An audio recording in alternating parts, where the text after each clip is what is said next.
Hey athletes, I'm Haley Herdman, former D1 basketball player, mental health therapist, and mental performance coach for athletes. And I'm Naomi M, also former D1 basketball player, athlete mentor, and mental health advocate. And we are the hosts of Mental Training Room. This is the space where athletes get real about the mental side of sport. Whether you're on the court, field, or just figuring it all out, we've been there. And we're bringing you the conversations we wish we had as athletes in hopes to help you become mentally elite. Let's train the mind like we train the body. Welcome to the Mental Training Room. Okay, how do we want to start this off?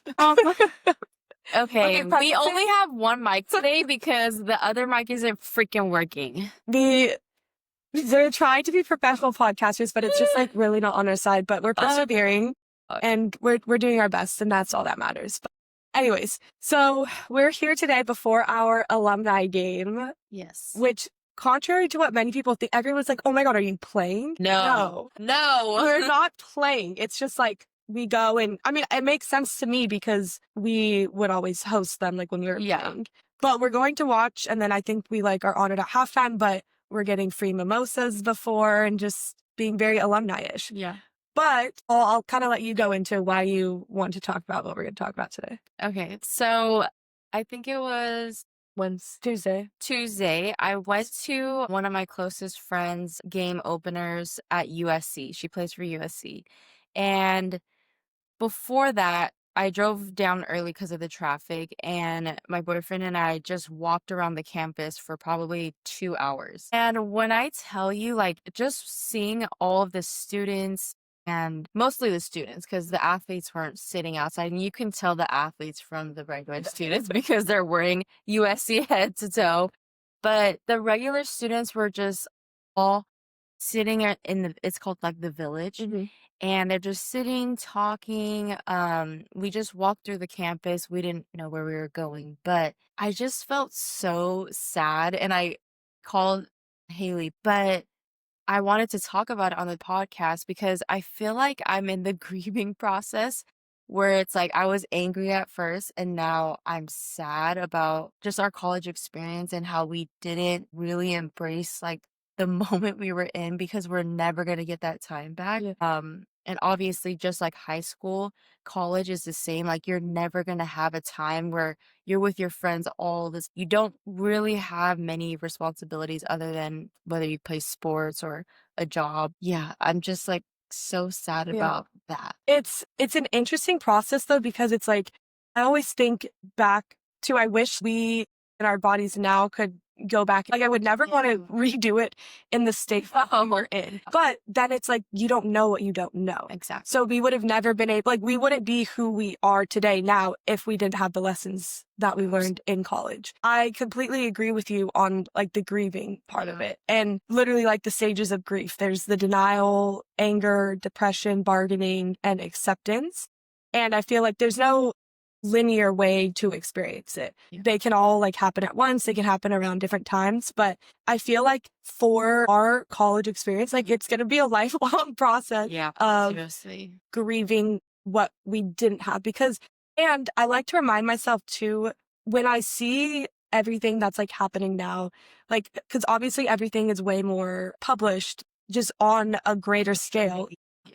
But that, like, we could have been doing that as well. And it doesn't mean that we would have been enjoying it. Exactly. So remembering that, like, the good things we're seeing, having to remind ourselves, like, that's just the romanticized version of it. I think that was a conversation that Kevin and I had when we were walking around the campus because he didn't go to like as big of a school as LMU or USC. And he said, did you feel like it was any different because you were at LMU and it was a beautiful school, amazing school, but did basketball like hinder that experience for you? And I said, yes, because I didn't even realize where I was. And I told him like, I wish I was able to like walk the USC campus before committing or like things like that so that I could really embrace where I was. And also I told him like, I wish I would have looked at the acceptance rates and everything that regular students do have to go through when it comes to getting into these big colleges, because I feel like I would have embraced my situation a lot more and been more grateful. like you said, would I really have known that? We wouldn't have known. I mean, my mom made me get like a college counselor and everything going into, even though like I was committed to LMU and I knew I was getting it, and she still wanted me to have a college counselor. But so I was more aware of that. Like I knew that was how good of a school it was and like all of that stuff, the acceptance rates. But also like athletes aren't worried about that. Especially now, they're just worried like, where am I going to get the most paycheck? money? Yeah. But I don't know. It's definitely a very long and sad process, but it's one that we just have to like be able to comfort ourselves with. But what do you feel like is the biggest thing that you grieve about your experience? Hey athletes, it's Haley Herdman, host of Mental Training Room. Also, mental performance coach and mental health therapist. If you're listening to this, I know you're putting the work into your physical game. But what are you doing for your mental game? That's where I come in. I work with athletes, teams, and parents to build confidence, handle pressure, and develop the mindset it takes to perform at your best and be considered mentally elite. Whether it's through one-on-one coaching, team sessions, or parent workshops, I'm here to help you train the mind like you train your body. Want to work together? Reach out on Instagram at mtr.pod or visit haleyherdman.com to get started. I mean, just walking around the campus, I think what made me the most like sad was just seeing like the regular students just enjoying, not that they were enjoying it, but I was just like, it's like when you're like a fly sitting on a wall and you're just watching people. It's like just watching people live in the moment because you can sit back at this point. And I'm just watching all these kids pretty much just sit and enjoy their presence of their friends on a random Tuesday. And it's like, as adults, you don't get to do that now. Like, you have to go to work, you have to work out, like, you have to really prioritize your time. When I feel like in college, time is kind of like, I don't know. I don't know how to explain that. Well, one, I feel like we think it's like it lasts. Well, we know that there's a timeline because I remember where I was like, oh, in 3 years we won't be doing this, whatever.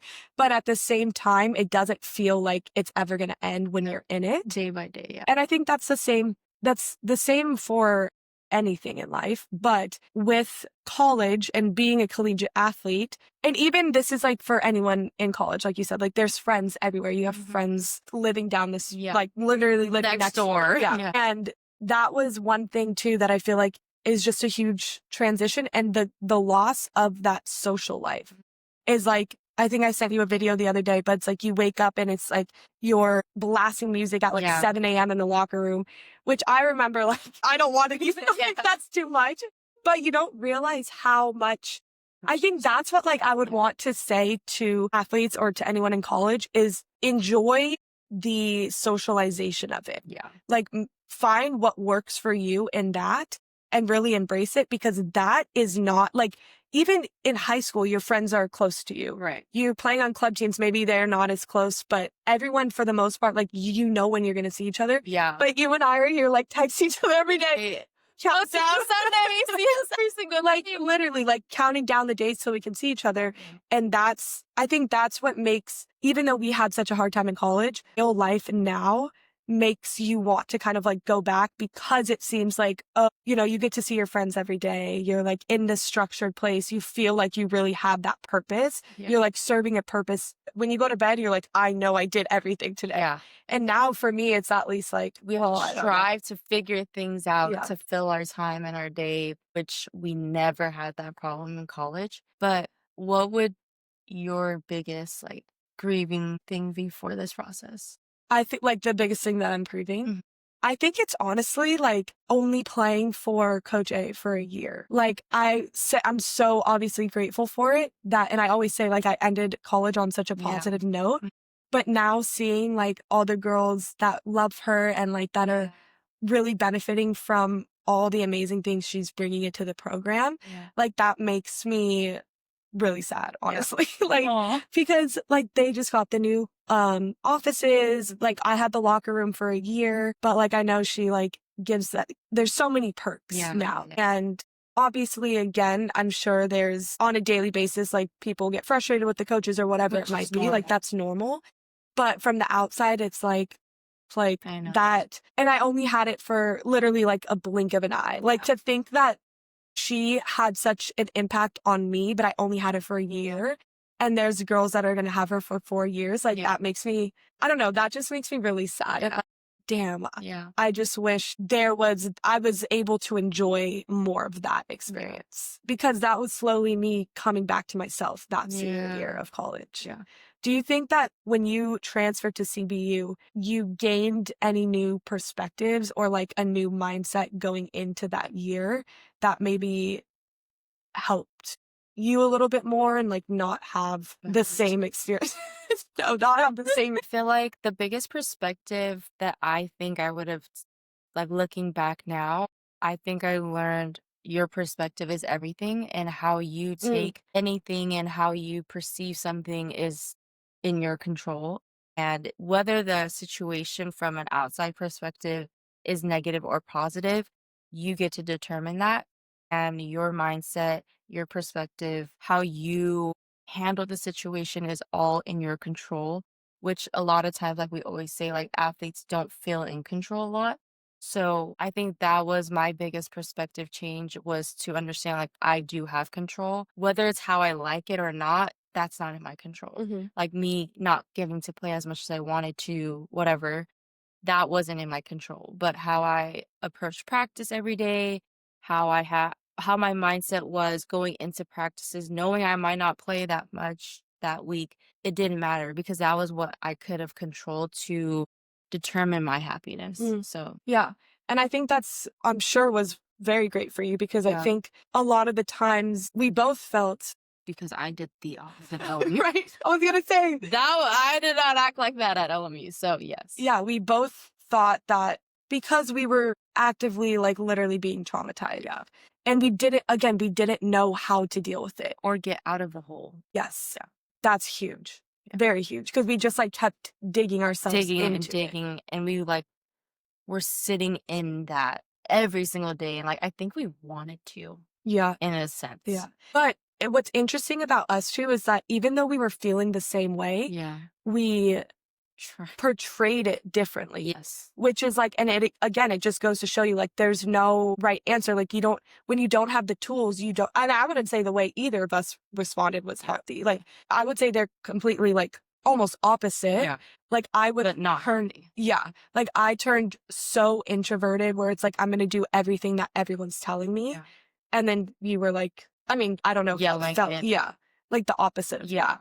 But it's because like those were our ways of trying to find control when really there's a healthier way to do it of like, okay, this is happening, but how do I maintain my self-worth and the person I am through it all? Do you remember when we were walking and we've never talked to a coach like that, or maybe, I don't remember, but it was one of our assistant coaches, and we literally started like outpouring every single thing that we were feeling, and it was like coming out like rain. And she was looking at us like, I didn't know you guys felt like that. Yeah. It was because we didn't look like we were struggling that much, and we always tried to make the best of it in our own way. Yeah.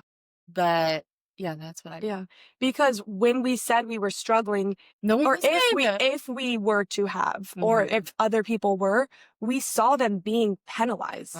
We saw them being painted as like, oh, there's something wrong with you, and like you're on the shit list. Yes. So why would we as a little freshman like do that? That really didn't have a role. Yeah. Exactly. So that's like another part that goes into the grieving is just, I think, honestly, a good way to say it is, yes, grieving the experience that maybe we thought we were going to have in college, but also grieving like the loss of ourselves for a little bit. Like, what are your thoughts on that? Like you said, at USC, I just felt like I lost such a big chunk of like a monumental moment in my life, and the point that you'll never experience again, because now that we're out of college, like it's all work. We have to plan time and wait till the weekend and this is that to enjoy a moment like college would be for one day.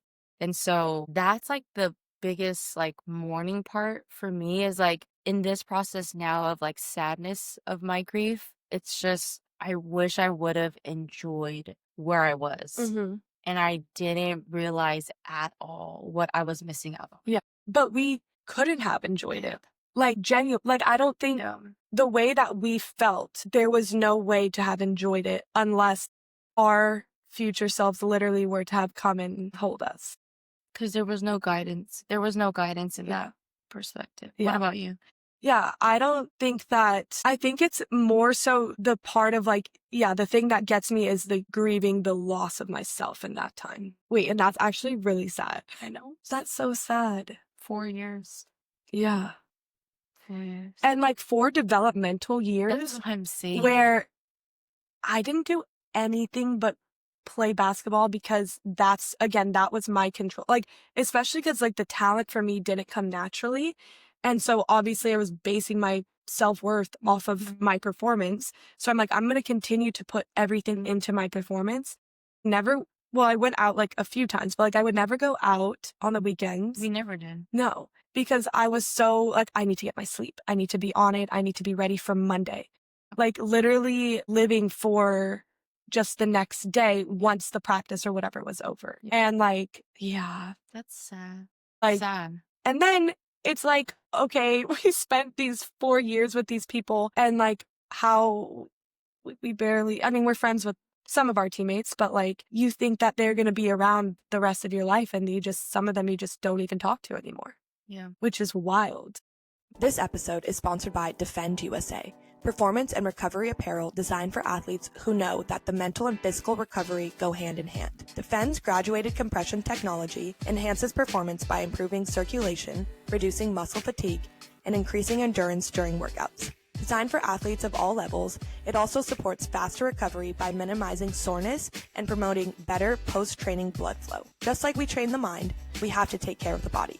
And Defend helps you do both. Check them out at dfndusa.com and use code MTR10 for 10% off. Train hard, recover smarter, perform stronger with Defend USA. Now, like, my youngest brother, he told me, because I called my mom the next morning and I was like telling her my experience.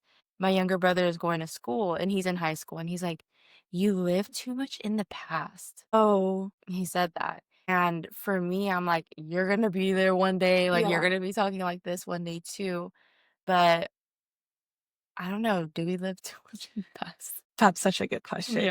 I don't think we live in the past, more so we are reflecting a lot on the past. Yeah. It preoccupies so much of our mind because it was so traumatic. But that doesn't mean that, like, no way do I want to go back, No. relive that. To do a beep test? Yeah, oh, you no, couldn't no. pay me to do that. But it's more so, wait, who said Yeah, that? Micah. Wow. Okay, Micah. Jesus. Yeah, do I? And I always was like, remembered that feeling too of when we were the athletes. Yeah. And then seeing the alumni come back and be like, oh, they're so old. And we would say, I can't wait to be them. So Yeah. we'll be out of here. Yeah. And now we're But now, sad. but now we're coming back. And I think, okay, I don't think we live in the past. Compared to what my thoughts are preoccupied with on a daily basis, definitely. Because we don't wish to be back there. No. Oh, So, I mean, we wish to be back there in another capacity. I told Kevin when we were walking the USC campus, I wish I could have gone to like a USC just for school Mm-hmm. and really set my future up for life rather than, No, but you know, it's a reflection process because, I mean, for us two, we're extremely self-aware. yeah. So we're going to reflect Yeah. on everything and everything, especially like being in therapy. Yeah. I mean, whether or not it's the 4 years of college or just athlete part in general, we've been non-athletes for 3 years. We've been athletes for 20 years of our life. So it's a process to undo those patterns of thinking, the behaviors, all of that stuff. And reflecting on the past, especially with specifically women's basketball is like growing so much. It's being slapped in our face everywhere we turn. Yeah. So it's hard not to have your own experiences come up from that. Yeah. I feel like another big thing, not that I want to put the blame on anyone, but those years are so monumental and formational that I really feel like it is a coach's duty to like treat us like your children. Like, would you as a coach treat these athletes, these women, these men like the way that they're treating them. And it's just so sad because a lot of the times, most of the time, we're kids. Yeah. In my 18, 17, 19, Yeah. 20. Like, you're still a kid. my opinion now is you're literally a kid until you're like 27. No, I agree. Like, scientifically speaking, you're 27. frontal lobe isn't fully developed till you're 26, and you're not going to be able to make rash decisions, without that emotional part being so forward, which is why every athlete needs like their own mental like trainer, their own therapist, Seriously. someone to be able to Be the breathe middle out ground. these thoughts and issues with, because there's no way an 18-year-old away from home like should be deciding these things by themselves. Like, you don't, and you're not, no matter how, like, obviously everyone has their own family situations and whatnot, but if you're living at home, and for most athletes, like, I would say they don't have a job in high school if they want to get to college because they have to be playing their sport all the time. But for the most part, if you're like living at home, you have guardians and you're not paying your rent or whatever, jump is going to be like, no one's going to be prepared for it at that age. Yeah. And that's what makes you so vulnerable in that moment.